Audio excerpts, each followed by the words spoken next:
pagi teman-teman dan Bapak Guru. Perkenalkan, nama saya Bernadetta Kasdoneje, biasa dipanggil Intan. Saya dari kelas 10C.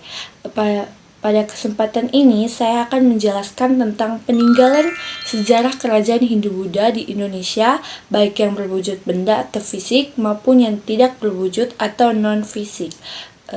Agama dan kebudayaan Hindu-Buddha masuk ke Indonesia itu sekitar abad ke-1 Masehi melalui jalur perdagangan.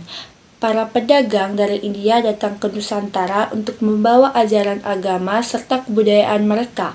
Seiring waktu, ajaran tersebut berkembang dan memengaruhi kehidupan masyarakat Indonesia, terutama dalam bidang pemerintahan, sosial, budaya, dan seni. Peninggalan berwujud benda atau fisik. Pertama, peninggalan berupa bangunan candi. Salah satu contohnya adalah Candi Borobudur.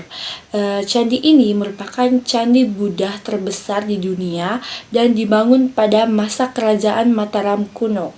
Dindingnya dipengaruhi relief yang menggambarkan ajaran Buddha dan kehidupan masyarakat pada masa itu.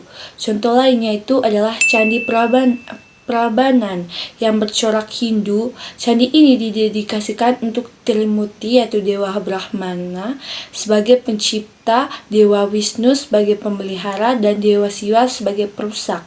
Selain candi, ada juga prasasti. Prasasti adalah tulisan pada batu atau logam yang berisi informasi tentang kerajaan. Contohnya adalah Prasasti Yupa yang merupakan peninggalan kerajaan Kutai. Peninggalan fisik lainnya adalah arca atau patung dewa-dewi Hindu dan patung Buddha. Arca ini biasanya ditemukan di dalam candi, digunakan sebagai sarana pemujaan. Selain itu, terdapat kitab-kitab kuno seperti Nagaraketagama dan Sutasoma yang berisi ajaran, sejarah, serta kehidupan masyarakat pada masa kerajaan. Peninggalan tidak berwujud atau non-fisik. Selain benda, pengaruh Hindu-Buddha juga meninggalkan nilai budaya yang masih terasa hingga sekarang. Pertama, dalam sistem pemerintahan. Pada masa itu berkembang sistem kerajaan dengan raja seperti pemimpin tertingginya.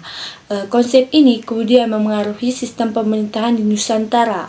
Kedua, dalam bidang sosial muncul sistem kasta dalam masyarakat Hindu yaitu Brahmana, Ksatria, Waisya, dan Sudra. Yang ketiga tuh dalam bidang bahasa dan aksara. Banyak kosakata bahasa Indonesia yang berasal dari bahasa Sanskerta seperti kata raja, agama, dan bahasa. Keempat, dalam bidang seni dan budaya, seni ukir, seni bangunan seperti cerita pewayangan seperti Ramayana dan Mahabharata berkembang pesat dan masih dikenal sampai sekarang. Selain itu, sistem penanggalan dan upacara keagamaan juga mendapat pengaruh dari kebudayaan Hindu-Buddha. Jadi kesimpulannya teman-teman, dari penjelasan tersebut dapat disimpulkan bahwa peninggalan kerajaan Hindu-Buddha di Indonesia tidak hanya berupa bangunan dan benda bersejarah, tetapi juga berupa nilai budaya yang masih hidup dalam masyarakat hingga sekarang. Sebagai generasi muda, kita harus menjaga, menghargai, melestarikan peninggalan sejarah tersebut agar tidak hilang dan tetap menjadi bagian dari identitas bangsa Indonesia. Sekian penjelasan dari saya. Terima kasih.